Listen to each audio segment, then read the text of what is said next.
Bienvenidos a Discutamos México, esta serie de programas que invita a la reflexión del pasado, del presente y del futuro de nuestro país. En esta ocasión vamos a reflexionar sobre un tema que durante la construcción del México moderno ha quedado relegado, el tema del medio ambiente. Si queremos corregir el presente y aspirar por un mejor México, es necesario entender lo ocurrido, corregir los errores en este presente y lograr encontrar las mejores vías para un futuro. Para ello, hemos invitado a este programa a 4 expertos en el medio ambiente en distintas áreas que han sido protagonistas de esta historia. El doctor José Sarucán, quien es el coordinador de la Comisión Nacional para el Conocimiento y Uso de la Biodiversidad, el doctor Adrián Fernández, del Instituto Nacional de Ecología, su presidente, Enrique Provencio, quien es profesor de la Facultad de Economía, y Javier de la Maza, quien fundó la Comisión Nacional de Áreas Naturales Protegidas y es director de Natura y Ecosistemas Mexicanos. Si hemos dicho en muchas ocasiones que México es un país rico en su naturaleza, de una gran riqueza en biodiversidad, pero al mismo tiempo que esta riqueza no ha permitido el desarrollo de nuestro país para lograr el bienestar de su población, y más aún, esta población que es dueña de la mayor riqueza natural, vive todavía en la pobreza. Es necesario que hagamos una reflexión, porque lo que dejemos de hacer hoy va a impactar a las futuras generaciones. Este programa pretende hacer esta contribución a la reflexión. Y yo quisiera solicitarle de entrada, doctor Sarucán, si nos pudieras explicar, cuando decimos que México es un país rico en recursos naturales, en su biodiversidad, ¿a qué nos estamos refiriendo? A mí me gustaría usar, Julia, de entrada, otro término que no es riqueza. Riqueza es algo que puedo beneficiarme de ello. Tenemos muchas especies, tenemos una gran variabilidad biológica, tenemos muchos ecosistemas, pero solo ocasionalmente la convertimos en riqueza. Yo creo que es algo que tenemos que percibir. Yo preferiría decir que tenemos un lugar privilegiado en el mundo en el número de especies que habitan en nuestro territorio, además de que muchas de esas especies son endémicas, son propias del país, no existen en ningún otro lado, lo cual, pues sí, nos da mucho gusto, pero también es una responsabilidad que tenemos que asumir, que tenemos una enorme variabilidad ecológica por el territorio que tenemos, su tamaño, la orografía, la situación latitudinal, la relación con los mares que nos rodean. Todo esto incrementa la diversidad ecológica del país, que impone problemas para manejarlo y usarlo adecuadamente, porque no es lo mismo que estar en el norte, en Canadá, donde esa diversidad es muy pequeña, son muy pocas especies, los ecosistemas todos reaccionan de la misma manera, a estar en un país como México con esa enorme diversidad que no es posible manejar de una sola forma. Y esta diversidad es algo que creo que hemos ignorado en el desarrollo del país, en el manejo de nuestros recursos, y la hemos ignorado también en la comprensión de su sociedad. No hemos entendido que también tenemos una sociedad enormemente diversa, con una diversidad étnica fenomenal que creo que deberíamos valorar mejor. Gracias. Enrique, esta enorme riqueza, esta biodiversidad, como nos acota el doctor Sarucán, ha sido, de ella es dueña una parte de la población nacional que vive en la pobreza. El país no ha podido aprovechar correctamente para su desarrollo el uso de esta biodiversidad y por el contrario ha generado a lo largo de su uso, sus formas de uso, sus formas tecnológicas, sus patrones productivos, ha generado severos deterioro, tanto social como ambiental. ¿Nos podrías hablar un poco de cuál es este componente social en el cual, a pesar de tener esta biodiversidad, no hemos podido usarla adecuadamente? En términos generales, la investigación en México, no solamente biológico, ecológica, sino también social y cada vez más la antropológica, lo que han venido aclarando, y es un punto muy importante, es que los propietarios del patrimonio biológico, de la biodiversidad, han sido y son predominantemente grupos indígenas, grupos campesinos, rurales, ejidatarios, comuneros, pequeños propietarios, que en sus territorios tienen la mayor disposición de especies, animales, vegetales, pero también de suelos y, como actualmente se dice, de producción de servicios ambientales. Y esa es precisamente la población donde más predomina la pobreza actualmente. ¿Qué ha ocurrido históricamente? Bueno, lo que ha ocurrido es que se ha dado un intercambio muy desigual entre esa población y el resto de la sociedad, donde no se ha retribuido adecuadamente el aporte que esa población hace a la protección y a la conservación de los recursos naturales. Ese ha sido parte del problema de lo mal que hemos valorado, tanto desde el punto de vista cultural y ético, a los recursos naturales, como desde el punto de vista económico.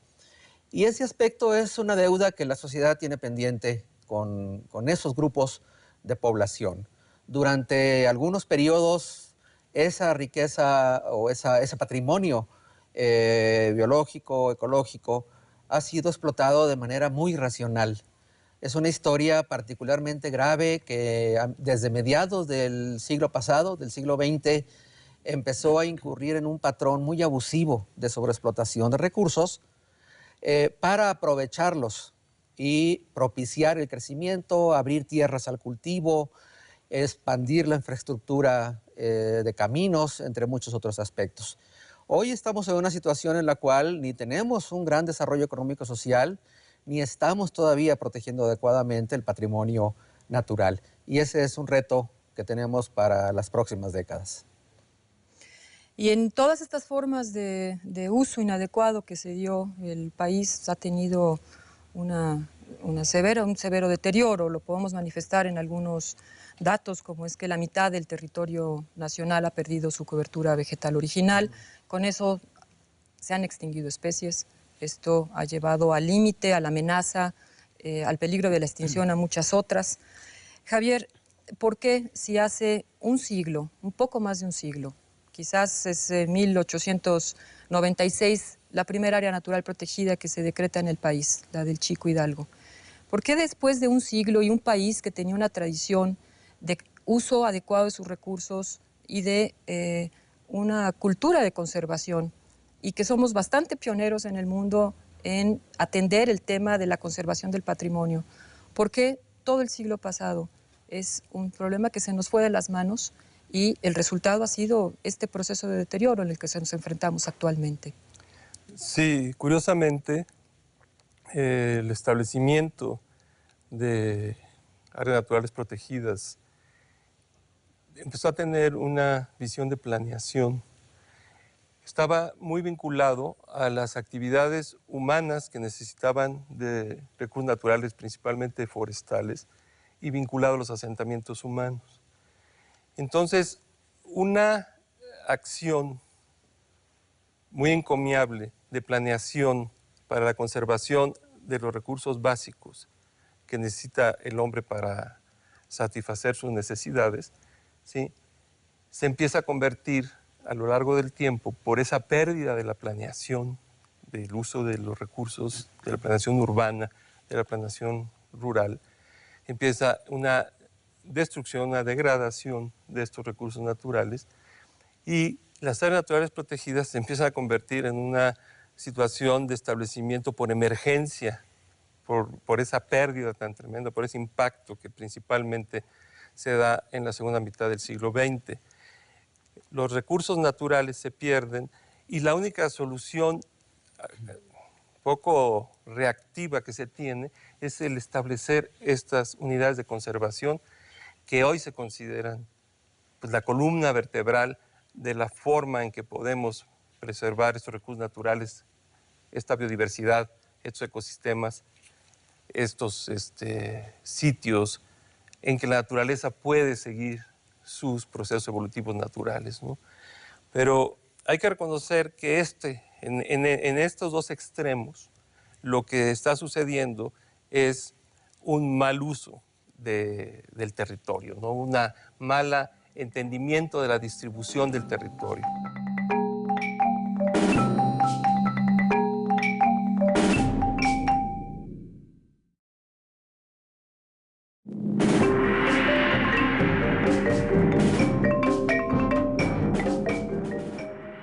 Hay que reconocer que en estos dos extremos lo que está sucediendo es un mal uso del territorio, ¿no? Una mala entendimiento de la distribución del territorio. Por eso lo que dice Enrique de que hay propietarios hoy de la biodiversidad. El país prácticamente en su totalidad fue repartido, las tierras fueron asignadas y se perdió. Yo siento una cosa muy importante con la que empecé a hablar sobre las áreas naturales protegidas, que era la planeación territorial, que después se empieza a manejar como un modelo a partir de los 70s, finales de los 70s, 80s, cuando era un principio lógico y básico para entender el territorio, el uso de recursos naturales, la conservación de las cuencas, la conservación del agua, ¿sí? Entonces, siento que un tema que pues, debemos de considerar como fundamental para entender el futuro de nuestro país es la situación de cómo de alguna forma se ha perdido la injerencia sobre el destino de los recursos naturales, ¿no? Es decir, es una cuestión muy delicada en la cual hay leyes que se deberían de aplicar y no se aplican, pero hay circunstancias mucho más de fondo que entender para poder pensar en recuperar y lograr lo que es la conservación y manejo de los recursos naturales para beneficio de un país, para el beneficio del mundo, digamos, del planeta, pero principalmente para beneficio de los quienes habitan en estas zonas. Y Adrián, ¿nos podrías presentar un poco un breve escenario de cómo se ha abordado esto en la parte de biodiversidad? Tenemos otros recursos que forman parte de estos ecosistemas, el aire, el agua, el suelo, y a lo largo de estos procesos de desarrollo ha habido impactos muy importantes también en estos recursos, que nos ha generado una enorme contaminación. ¿Nos podrías decir un poco cómo ves, cuál es la situación de contaminación de estos otros tres recursos? Sí, con gusto, Julia, y creo que podemos quizá tomar un hilo conductor que no con frecuencia lo vemos. Tal vez hacer un paralelismo. En el caso de los recursos naturales, de la biodiversidad, etcétera, quizás lo que llegó tarde o lo que no fue suficientemente atendido y no está siendo atendido es un reconocimiento, una identificación y una valoración, no solo en términos monetarios, sino por la sociedad en su conjunto, de esa gran riqueza, de sus servicios ecosistémicos, etcétera. Y quizás, no lo quiero simplificar, pero porque el grueso de las sociedades humanas y sobre todo las que están empoderadas históricamente, que están en las ciudades, no tienen una percepción directa, un contacto directo con mucho de ese problema que se daba fuera de las grandes urbes. Y lo contrasto con la situación del tema que tú tocas, que es la parte de la contaminación industrial, la contaminación atmosférica en las grandes ciudades. Entonces, el que haya un impacto directo, sentido en grandes grupos poblacionales, en México y en otros lugares, quizá facilitó y aceleró que se tomara conciencia, que se tratara de tomar cartas en el asunto. Creo que ahí, repito, sin sobresimplificar, hay una gran diferencia con el hecho de que desafortunadamente no se dio la misma identificación, valoración del problema y toma de conciencia masiva que en los ecosistemas naturales, que el estado de los recursos naturales, tanto en tierra como en los océanos, estaban siendo afectados y están siendo afectados y disminuidos de manera muy importante, al grado, como tú has mencionado, en muchos casos, de no retorno. El no retorno es que muchas especies ya se nos fueron, ya se extinguieron, y creo que ahora, en los últimos 10, 20 años, por un proceso paralelo al que yo mencionaba en la contaminación atmosférica, cuando empezamos a ver que no tenemos suficiente agua, ni en cantidad ni en calidad, cuando vemos que requerimos de cosas que nos da los ecosistemas, la biodiversidad, que dábamos por sentado, por seguro, y en el momento en que estamos más y más afectados, las comunidades, sobre todo urbanas, pero sobre todo las comunidades que toman decisiones empiezan a verse afectadas, van siguiendo la causa original de algunos problemas ambientales y se dan cuenta que son precisamente los patrones de consumo, de producción y el atentar contra esos recursos naturales como si fueran ilimitados, y que también ya de manera muy sentida y muy directa estamos siendo afectados por ellos. Es una lástima que ha tenido este desfase tan grande en tiempo y en importancia. Nuestra tarea ahora es subrayarle a la sociedad que hay muchas cuestiones que están allá afuera, que no se les ha dado atención, fuera otra vez de las zonas urbanas, de la atención de la mayor parte de las poblaciones urbanas, y que merecen, requieren una atención porque son igual o más importantes que aquellos asuntos, por ejemplo, de contaminación del agua o del aire, que han sido más cercanos, sentidos y que han generado más conciencia desde hace más tiempo. El panorama del medio ambiente es un poco desolador.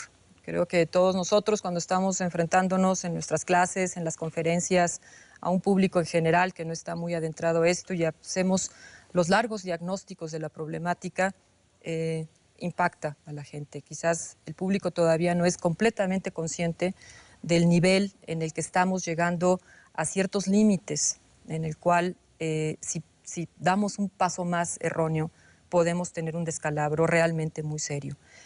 Doctor Sarucán, fuiste el formador de generaciones, abriste el espacio, metiste el tema de la ecología y formaste a la mayoría de los ecólogos de este país hoy, quienes son hoy líderes de grupos que a su vez forman más gente.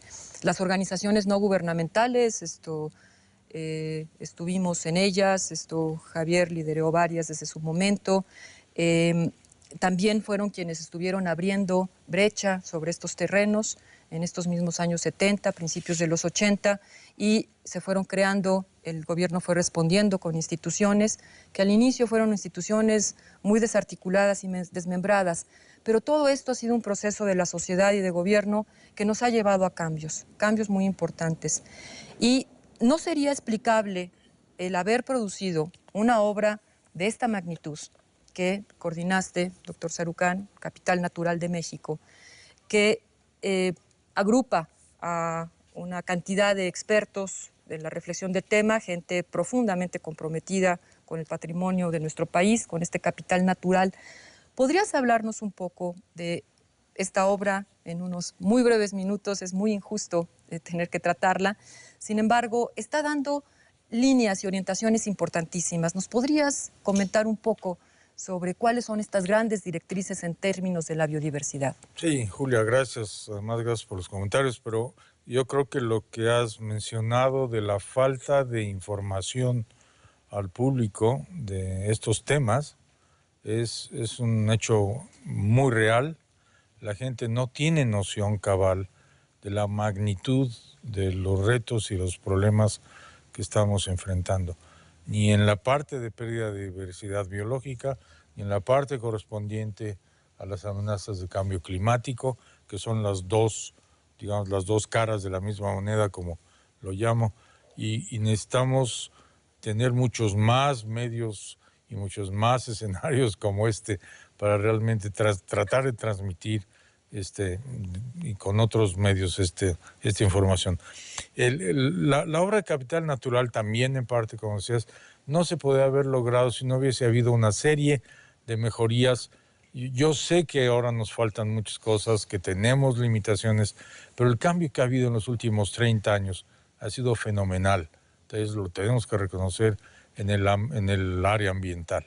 Ha habido cambios de veras importantes desde el punto de vista del crecimiento de las instituciones, la formación de gente, pero también muy importantemente en la relación de la academia con el gobierno. Fue, por un lado, la creación del INE, la creación de la CONABIO, y después, muy marcadamente, la creación de Semarnap en los 90s, a la mitad de los 90s, un poco antes, que han puesto un escenario totalmente distinto. Esta obra son 3 volúmenes, has presentado uno de ellos, está disponible para bajarse gratuitamente de la página de Conavio. Hay que entrar por Google a Conavio, conavio.gov.mx, y ahí se pueden bajar estas cosas para quienes tengan interés de hacerlo. No voy a describir la obra, simplemente se refiere a qué conocemos de la diversidad biológica, cómo ha cambiado en los últimos 80 años y qué factores han incidido y cuáles han sido las políticas públicas o la falta de ellas que han estado relacionadas con esas tendencias de cambio y cómo vemos las cosas hacia el futuro.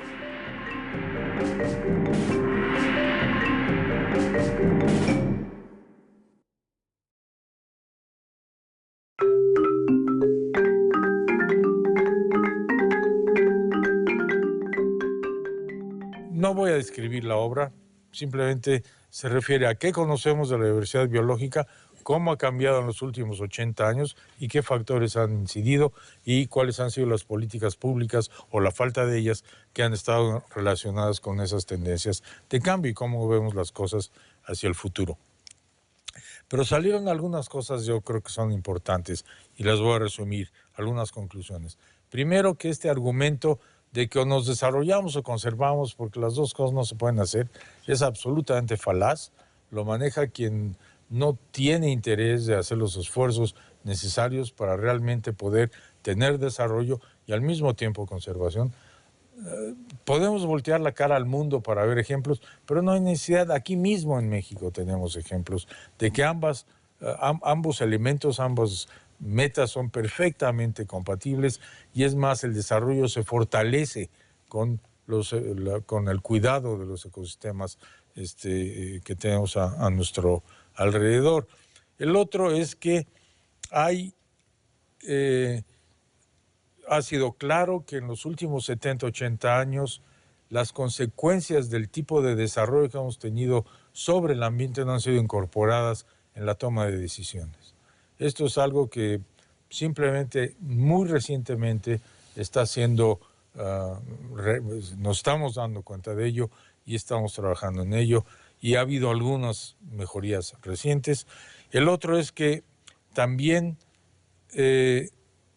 no hemos aprendido a valorar cuando yo modifico un ecosistema para recibir un bien como alimentos, por ejemplo, por la agricultura o la ganadería, ¿qué pierdo de los otros servicios que los ecosistemas me dan? Como son captura de agua, captura de CO2, mantenimiento de suelos en su lugar para que no se produzcan asolves y erosiones, el mantenimiento de la fertilidad de los suelos. Y estas cosas tienen valor. A unas días les damos. Sabemos que cuesta el kilo de maíz que obtenemos con un servicio ecosistémico de los campos agrícolas. Pero apenas ahora estamos empezando a valorar la función de captura de CO2 de la atmósfera por los bosques y el mar, etc. Y apenas estamos empezando a valorar también la captura de agua para que nuestros manantiales y acuíferos no se pierdan. Y hay otros servicios de este tipo que estamos empezando apenas a balbucear un poco en ese sentido en términos de su importancia. Y espero que la síntesis para tomadores de decisiones que acompañó a los volúmenes realmente sea utilizada por gente que está en el gobierno federal o estatal o municipal, ojalá, por los diputados, por los senadores que tienen en sus manos la responsabilidad de ayudar a generar mejor legislación en este sentido. Es una obra que creo que es muy útil y que ojalá y todos tomemos y la asumamos para el futuro. Dentro de estos grandes avances que se esbozan ahora muy brevemente, yo considero que uno de los más espectaculares ha sido la forma de abordar la conservación del patrimonio natural, de conocerlo con la CONABIO y de abordar su conservación. Javier, tú has sido protagonista durante 30 años, has estado trabajando directamente en la conservación de estos ecosistemas, a veces desde gobierno, a veces desde la sociedad. ¿Cuáles son los cambios más importantes que consideras que hoy tenemos? Creaste la Comisión Nacional de Áreas Protegidas. ¿Cuáles crees que son los puntos claves que permitan como lecciones aprendidas e incluso eventualmente que puedan ser lecciones que a otros países les puedan ser útiles para consolidar la protección del patrimonio natural? Yo creo que, y lo comentaba el doctor Sarucán, la institucionalización de los procesos para la conservación y el que se empiece a incorporar en las políticas gubernamentales, ¿no? No llega a ser una política de Estado todavía, pero yo creo que cómo se ha ido integrando y se han creado instituciones es un paso importante. Lo preocupante de esto, que si bien hay este tipo de avances, y lo comentaba Adrián, es que todavía la sociedad no tiene una percepción de entendimiento y de interiorización de lo que significa esta pérdida, estas afectaciones en cuanto a recursos naturales, contaminación, esta afectación que la empieza a entender de una forma como muy, muy fuerte, que está tan lejos que a veces no reacciona, como es cuando se habló del hoyo de ozono en su momento, hoy el cambio climático. Entonces la gente como que no ha alcanzado todavía a asumir una posición informada con respecto a lo que está pasando y ya se le vino el cambio climático encima. Es decir, la sociedad va muy, muy lenta, ¿no? Y eso estoy hablando un poco de la sociedad urbana.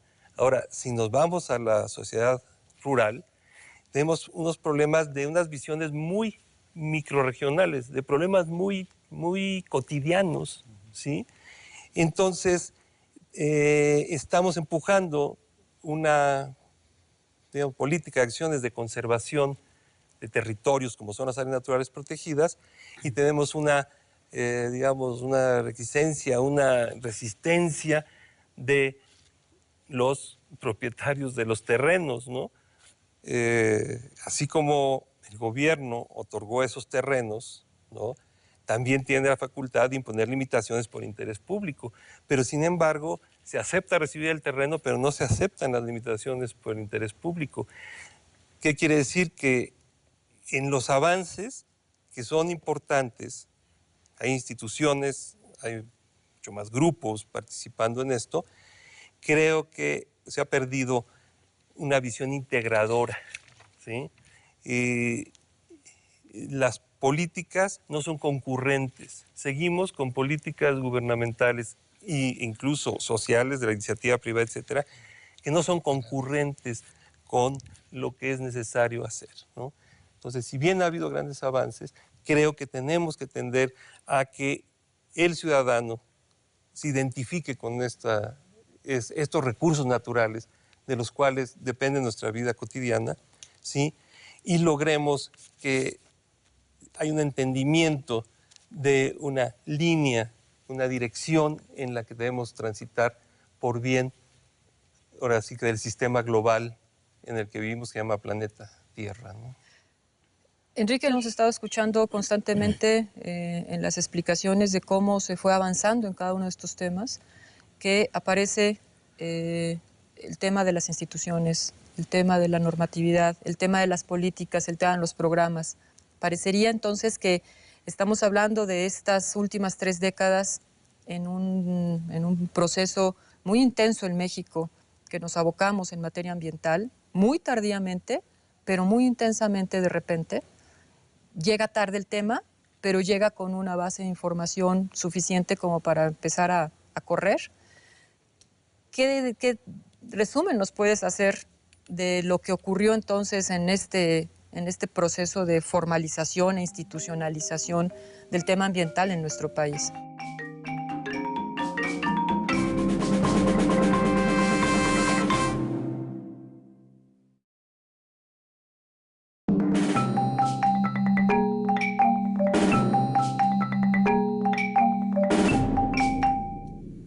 ¿Qué resumen nos puedes hacer de lo que ocurrió entonces en este proceso de formalización e institucionalización del tema ambiental en nuestro país? El resumen podría ser que, como ya dijiste, la emergencia de la política ambiental en México fue tardía, aunque en los últimos 15 años se ha logrado estabilizar, pero fue tardía y perdimos un tiempo precioso en un esfuerzo de políticas que fue disperso y también fue intermitente. El problema es que las políticas han ido detrás, han ido a la cola de lo que sabemos. Y por otro lado, a las políticas se han enfrentado muchas resistencias. Todavía es hora de que las políticas no logran mover suficientemente a la sociedad, a los productores, a los empresarios, a los dueños de los recursos, y por tanto el deterioro ambiental, el deterioro ecológico, los impactos continúan.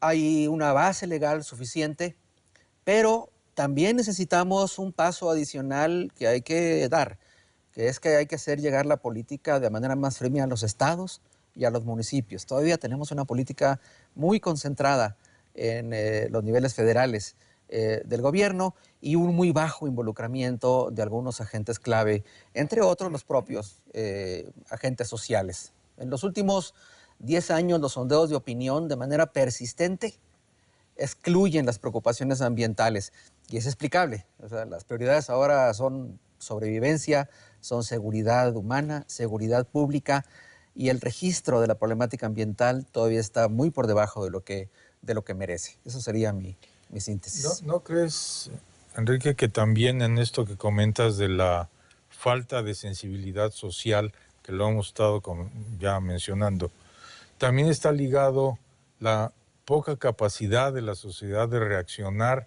ante ciertas políticas o de presionar por ciertas políticas, y también la dificultad de ser un contrabalance del cabildeo enorme de intereses que no dejan que haya avances en aspectos positivos en este sentido, y que está ocurriendo ahora que tenemos congresos que funcionan y senados que funcionan, que están ejerciendo una presión realmente enorme y que yo creo que se podrían contrarrestar con una sociedad mejor informada o mejor organizada que realmente pudiera contrabalancear esto. El caso de cambio climático es uno muy serio, a lo mejor no tanto aquí en México como lo es a escala mundial, pero lo va a llegar a ser. Pero ciertamente en la parte ambiental hay cabildeos de grupos de interés que hacen todo lo posible por impedir el avance de ciertas cosas que serían realmente muy importantes, ¿no? De aquí la necesidad realmente de estar informando a la gente seriamente, honestamente, creíblemente del tamaño de los problemas que tenemos, ¿no? Por eso la importancia de programas como estos. O sea, yo celebro mucho que se haya metido el tema ambiental en esta reflexión de Discutamos México. Enrique mencionó una cosa que es el conocimiento avanzó, y Adrián dijo, pudimos medir. Tú comentaste hace un momento, se conoce mucho más de todo el tema de la biodiversidad, la Conavio se dedica a eso. Yo añadiría, estamos entendiendo los procesos que antes no entendíamos. Claro. Entendíamos antes, estábamos haciendo la descripción de las cosas. Después entendimos que estos eran procesos de relación entre sociedad y naturaleza. Hoy estamos en sistemas complejos de entendimiento de los procesos sociales, económicos, ambientales. Es complejísimo. En términos del conocimiento, tú que has sido un creador permanentemente de instituciones académicas para ir formando gente y generando conocimiento, ¿dónde crees que hay todavía alguna laguna que debemos de echar un empujón mayor? Bueno, la laguna es el Océano Pacífico, en realidad, porque esto es una cuestión en la que entre más gente bien preparada tengamos, mejor. Yo no veo que hay un límite, porque entre más gente bien preparada tenemos, mejor entendemos los problemas, mejor podemos identificar áreas de ignorancia, etcétera, ¿no? Es una cuestión que se va retroalimentando. Yo no creo que hay un límite o hay una cosa acotada en este sentido. A mí me parece que la formación de este capital humano es absolutamente indispensable, es lo que nos ha permitido estar sentados hoy hablando en el nivel del que estamos hablando de los problemas ambientales de México y no esperando que alguien fuera nos lo resuelva. Y esto es algo que no es posible. Nos pueden resolver afuera las cuestiones de manufactura, cómo hacer mejores chips, pero cómo manejar mejor nuestro patrimonio natural y resolver problemas ambientales solamente aquí. ¿Por qué? Porque son problemas muy locales. La ecología de este país es propia de este país, la diversidad biológica de este país es propia de este país y, lo más importante, la gente que interactúa con esos sistemas es idiosincráticamente mexicana. Entonces no vamos a aprender de lo que ocurre en Indonesia, lo tenemos que conocer aquí y lo tenemos que conocer con nuestro capital humano, con nuestras instituciones. De otra manera esto no puede ocurrir. No podemos importar esta información. Los grandes problemas ambientales que tienen que ver con el manejo de ese patrimonio los tenemos que generar nosotros con instituciones mexicanas y con personal académico y profesional mexicano que se comunica con las instituciones mexicanas. Esto yo creo que es una idea que debemos tener muy clara y muy firme en la cabeza. Si no podemos importar ese conocimiento, menos podemos importar ecosistemas, una vez que les dimos en la chapa y se perdieron. Eso no hay manera. Esto yo creo que es una idea que debemos tener muy clara, que debemos fomentar que más instituciones estén metidas en esto. Es muy reciente el desarrollo. El primer doctorado en ecología del país se echó a andar en 85, no hace tantos años, 15 años, o algo por el estilo, o 25 años. Es realmente muy corto. Hay mucho camino por andar. Yo creo que hemos hecho cosas hasta ahora, en estos últimos 3 lustros o 4, relativamente decentemente. Sabemos por dónde hay que empujar, por dónde hay que reforzar, y si no tenemos capital humano bien preparado, no vamos a resolver nunca los problemas porque nunca los vamos a entender. Entonces, esto es una parte muy importante. INE, CONAMP, CONABIO han sido avances realmente muy importantes que nos dan esa capacidad de conocimiento. Hay que reforzar su trabajo, hay que multiplicar sus acciones en los estados. Yo digo que necesitamos un CONABIO en cada estado, no como nacional, sino como una comisión estatal que haga al nivel del estado las mismas cosas que CONABIO está haciendo para el país. Pero para esto necesitamos engarzar comunidad académica, sociedad, gobiernos, para que realmente pueda darse el asunto. El trabajo es enorme, pero tenemos las bases y esto nos debe, por un lado, estimular, yo creo que entusiasmar, pero también obligar a seguir haciendo las cosas mejor. Me da miedo hacerte esta pregunta, Adrián, porque nos abre un nuevo tema. Ojalá y Discutamos México lo abra. ¿Qué nos falta de entender de un gran problema que se nos viene, cuyo alcance todavía no tiene una dimensión clara de cuál puede llegar a ser el impacto, pero que es contundente que el impacto va a llegar? ¿Qué va a pasar con el cambio climático en términos de nuestras capacidades? ¿Estamos caminando hacia ello?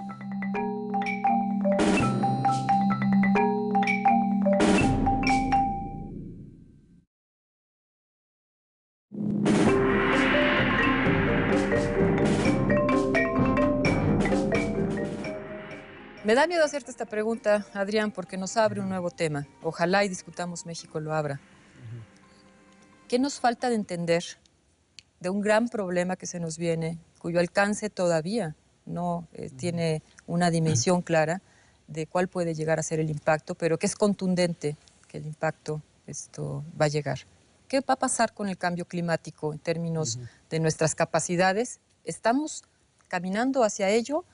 Y la respuesta no puede ser, para un tema tan grande, muy amplia, lamentablemente. Tú estás trabajando directamente en el tema, pero no quisiera que el programa se fuera sin tocar brevemente el tema de este reto gran que se nos viene en México. En dónde se encuentra, voy a ser un poco tajante tal vez en los juicios que voy a hacer, pero para subrayar la importancia que cada uno debía tener. Primero, conocimiento. Es cierto, falta conocimiento, pero tenemos suficiente conocimiento, ya se ha dicho aquí, para actuar. Lo que falta también un poco más es la traducción de esa riqueza de conocimiento que ya existe de manera más directa hacia la formación de políticas públicas. Segundo elemento, políticas públicas. Es cierto, lo dice el doctor Sarucán, hay que abrir espacios de maniobra política. En algunos casos hay resistencias, hay grupos bien identificados, hay intereses de minorías, intereses creados, inercias, muchas cosas que impiden el avance. Hay que crear espacio político, es un segundo espacio, es un segundo elemento, muy cierto. Pero tercero, hay que reconocerlo. Aún en situaciones donde habría potencialmente el espacio de operar, no siempre diseñamos las políticas públicas adecuadas. Nos equivocamos, no emprendemos las políticas, las medidas, las leyes, las normas de forma adecuada. Y esto en buena medida se debe, que es mi cuarto y último punto, aunque se está convirtiendo en un lugar común, lo que voy a decir continúa siendo quizá el mayor reto al que enfrentamos, y es, no puede ser desde una agencia o una institución que ve cuestiones ambientales, desde donde se intente resolver ya sea el problema de la sustentabilidad ambiental en su conjunto o el problema del cambio climático, que van muy sobrelapados. Entonces, a menos de que todas las instituciones, en el caso gubernamental y en los 3 niveles de gobierno, como nos decía Enrique, tengan corresponsabilidad de atender las implicaciones de deterioro ambiental, lo que significa sustentabilidad y el atacar problemas con el cambio climático, no vamos a avanzar. Entonces, en ocasiones, el diseño pobre de políticas públicas, en ocasiones, el no tener espacio político para avanzar los temas, es porque continuamos trabajando en silos, en compartimientos aislados, y continúa siendo abiertamente o a veces inconscientemente percibida la agenda ambiental, de sustentabilidad y ahora la de cambio climático y biodiversidad como una agenda contradictoria que impide, que atenta contra quienes de manera un tanto miope y particular sí hablan de generar empleo y riqueza, pero como si fuera su conflicto de atender al mismo tiempo estas agendas, que por cierto, no va a ser viable esos objetivos puramente económicos a menos que reconozcamos que se nos está erosionando toda la base sobre la cual la sociedad puede construir un desarrollo económico sustentable con empleos, riqueza y salir de la pobreza. La transversalidad es extremadamente importante. La transversalidad. Javier, la tendencia, a pesar de los avances, la tendencia de la pérdida de nuestro patrimonio natural sigue existiendo. No nos podemos permitir ese lujo ya en el país. La aspiración de tasa cero de deforestación, ahí debemos de llegar en alguna ocasión, pero todavía es un tránsito hacia allá. En términos de la protección del patrimonio, ¿qué crees que debe de ser el componente más urgente? Y muy breve porque se nos va el tiempo. Muy breve y qué difícil.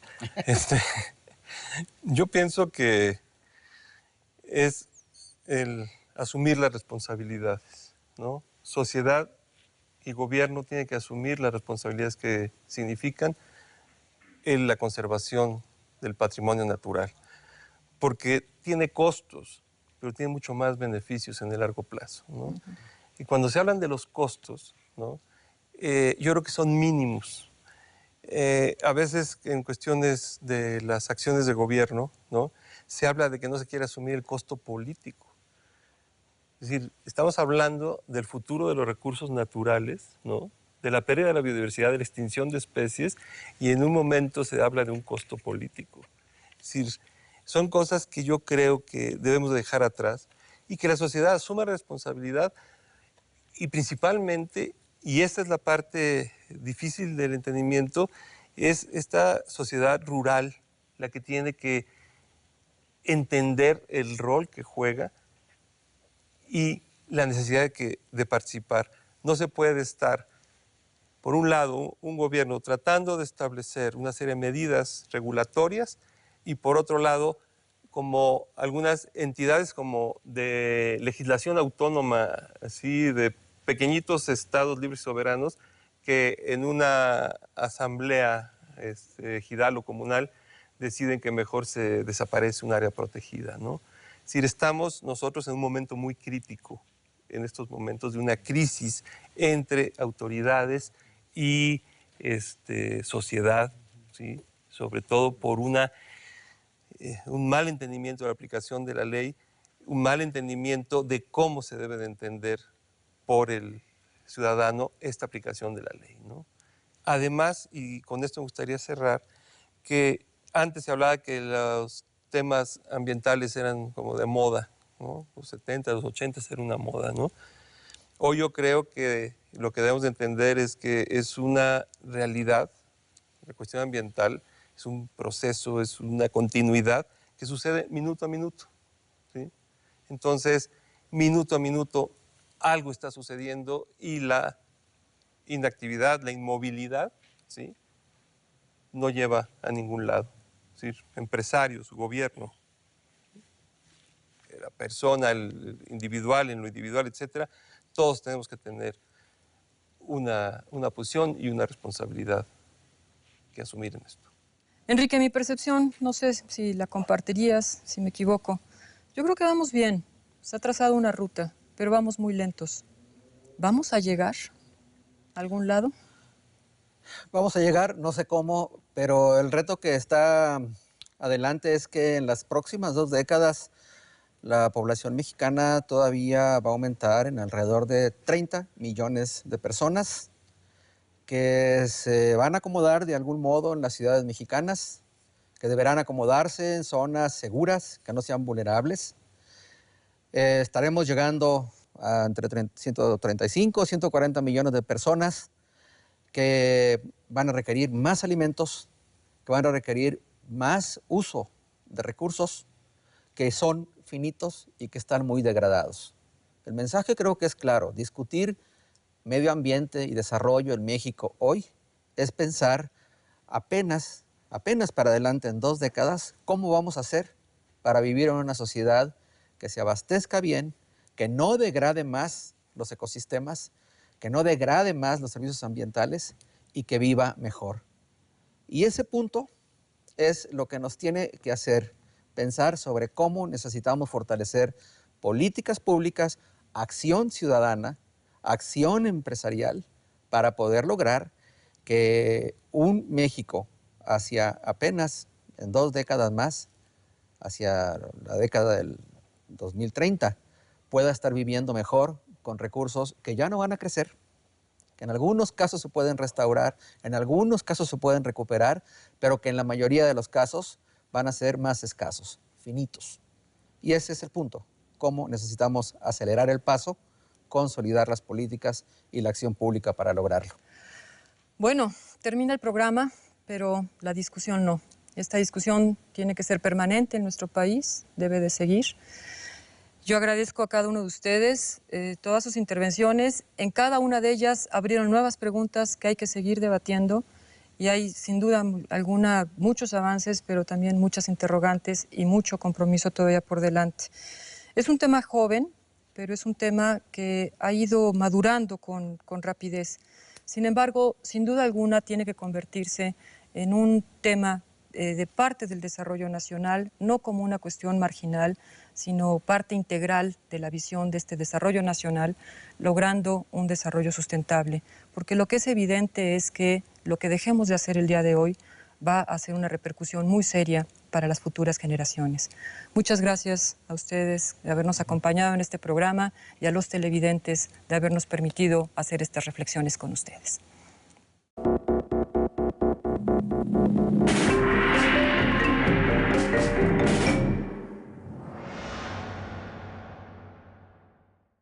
El 90% de los mexicanos hoy no ha ido nunca al teatro. Entonces, ¿de qué estamos hablando cuando hablamos del teatro en México? No tiene dinero la gente para pagar 600 pesos por una entrada. Hay que pensar en el poder adquisitivo del mexicano y a llegarle el teatro. El punto principal, como decía Brecht, del teatro es la capacidad de divertirse. Es decir, el teatro es ante todo disfrute, es gozo. Otra cosa fundamental que tiene el teatro es que es un instrumento maravilloso para heredar el saber de la humanidad. Yo creo que hay que subir a México al teatro para discutirlo, y en ese sentido tenemos que discutir las instituciones. Un pueblo que no permite que se cancele la función, que sigue en pie y que los teatros están abiertos, es un pueblo que vence.